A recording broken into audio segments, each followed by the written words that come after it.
Aujourd'hui, je suis avec la coqueluche de l'art, Gabriella. Comment vas-tu? Ça va très bien, et toi? Ça va bien. Et là, au mois de janvier, tu as fait une audition à l'aveugle à The Voice qui a fait beaucoup jaser. Quel souvenir tu gardes de ça? Ça a été un moment vraiment intense pour moi parce que, bon, la journée en soi, j'arrivais à 6 heures du matin, puis ce que tu vois à l'écran, ça a été tourné vers minuit, 1 heure du matin, le lendemain matin. Donc, ça a vraiment été une grosse journée, beaucoup d'adrénaline, mais ça m'a pris du temps avant de pouvoir le dire parce que c'était en novembre. Alors, beaucoup d'excitation depuis un mois. Je fais beaucoup de concerts, puis j'ai beaucoup de plaisir. Puis, es-tu surprise de l'attention médiatique au Québec? On a vu ta face sur le Journal de Montréal, on t'a vu en mode salvaille, un peu partout. Écoute, ça a vraiment été quelque chose d'étrange pour moi parce que je ne m'attendais pas à cette réaction-là. Je m'attendais à ce que ça reste en France puisque, bon, c'est une émission télévisée là-bas, mais j'avais oublié la portion web. Sur Facebook, la vidéo a été virale à travers le monde. Donc là, je me suis ramassée à avoir des messages de Brésiliens, des gens provenant de Philippines, de Malaisie ou peu importe. Puis ça, je m'attendais pas à ça. Puis aussi au Québec, je m'attendais à ce qu'ils en parlent un peu, mais pas autant que ça. Ça a été une belle surprise. Au début, ça a été difficile à gérer. Et là, on vient de diffuser la prochaine étape, les duels, comme on appelle en France, les battles.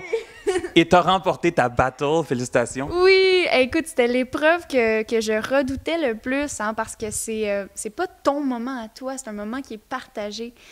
Puis ça a été très, très éprouvant, très stressant.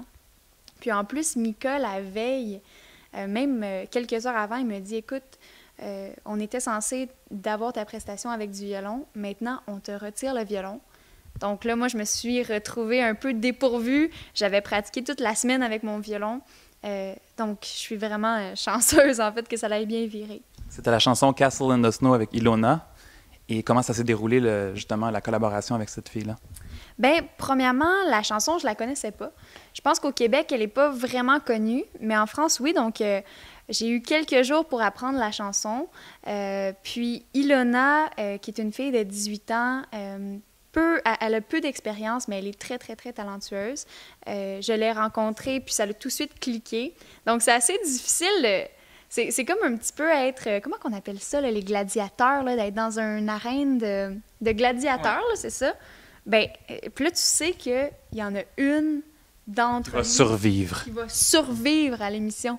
Donc, c'est vraiment bizarre, puis surtout que tu es plusieurs jours avec cette personne-là, puis que c'est ça, tu te lies d'amitié, puis une d'entre nous est partie. Et tes impressions de ton coach Mika pour les quelques petits moments que tu as passés avec lui? J'ai eu la chance de le rencontrer pour un gros training de groupe, puis au piano, on a été, elle et moi, en training, puis ça a vraiment été la première fois que je l'ai vu, puis écoute, moi, là, je capotais, là, mes jambes là, ramollissaient, là, mes mains shakaient. Là. Fangirl moment. Écoute, honnêtement, je suis rarement groupie dans la vie, mais là, je savais que j'allais travailler avec Mika, puis moi, je suis fan de lui depuis que j'ai 15 ans. Là. Fait que là, ma réaction, ça a été « Oh my God, oh my God, oh my God! » Puis tu sais, c'est tellement drôle parce que j'étais plus gênée de chanter devant lui, one-on-one, que devant 7 millions de personnes à l'audition à l'aveugle. C'est plus intime. Oui, c'est plus intime. Et la prochaine étape, c'est quoi?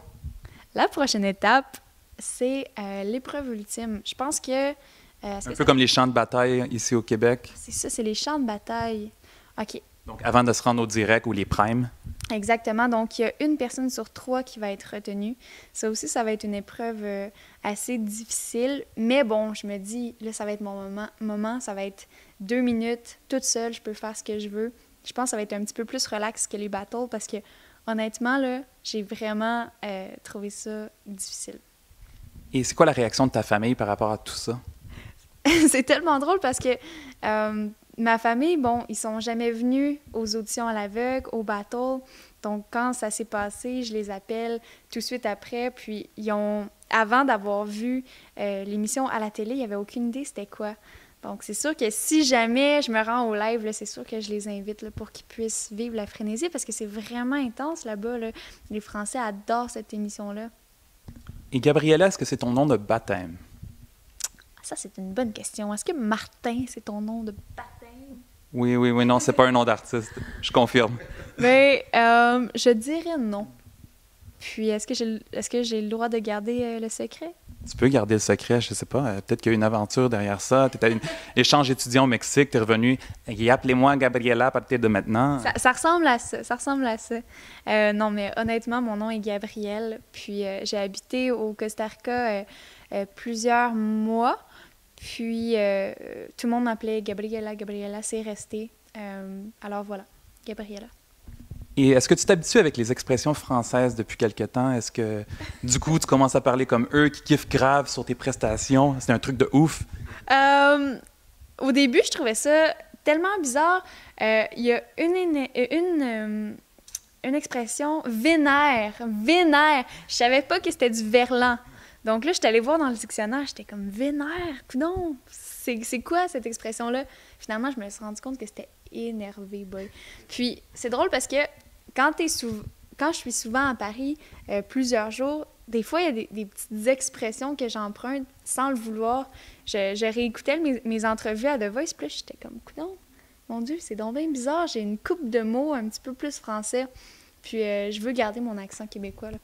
Est-ce que dans le passé, tu as suivi The Voice aux États-Unis ou La Voix au Québec? Ou c'est comme une première, puis tu en fais partie? OK, bon, je dois dévoiler ça aussi. J'ai jamais écouté l'émission. Puis quand j'ai su que j'allais être dans The Voice, j'ai dû me taper toutes les saisons de The Voice en France pour savoir c'était quoi. Comprendre le concept, c'est quoi le bouton, la chaise qui tourne? Bien, c'est sûr que j'avais vu un peu les auditions à l'aveugle et tout, mais moi, le battle, chant de bataille et tout, j'avais aucune idée c'était quoi. Donc là, j'ai pris le temps, puis j'ai vraiment accroché. C'est un beau concept. Malheureusement, c'est pas que j'aime pas ça, c'est juste que, bon, au lieu d'écouter des gens qui chantent, ben moi, j'allais dans mon salon, puis je chantais. Peux-tu m'expliquer comment la violoniste est devenue chanteuse? Oh! Très bonne question. Quand j'avais 6 ans, je suis allée voir un concert de Angèle Dubeau. Je sais pas si tu connais une violoniste canadienne incroyable, à Saint-Bruno, tout près de chez moi. Puis, le lendemain matin, j'avais un violon dans les mains. Moi, il y a eu comme un déclic qui s'est fait. Puis, j'ai progressé. Ça a été assez difficile au début, là, parce que, bon, là, j'étais cachée dans le garde-robe. Je voulais pas faire mes pratiques. Au début, c'est difficile. Puis... Beaucoup de discipline. Énormément. Puis, tu sais, à 6 ans, des fois, tu peux jouer dehors aussi, là. Puis, à 11 ans, je me suis brisé ce doigt-là. Il est encore un petit peu plus gros que On compare ici. Puis, on compare. Puis, Trouver l'erreur. là, j'ai dû arrêter quelques mois. Puis, par la suite, je suis partie au Costa Rica dans la même période. Donc, je me suis mis à chanter parce que la musique me manquait beaucoup. Donc, un petit peu plus tard, j'ai repris le violon. Mais là, je suis vraiment contente d'avoir les deux parce que, bon, j'aime le chant parce que c'est plus personnel, mais le violon vient ajouter quelque chose de classique, je dirais même sensuel, parce que je trouve que c'est un objet comme féminin vraiment attirant. Ouais. Et avec toute cette pratique, est-ce que ça t'est déjà arrivé de te blesser, de t'épuiser du bras, de l'épaule, d'avoir une violonite? Une violonite. Hey, c'est bon, ça! Je me rappelle, il y a 2-3 ans, j'avais vraiment mal au dos quand je pratiquais.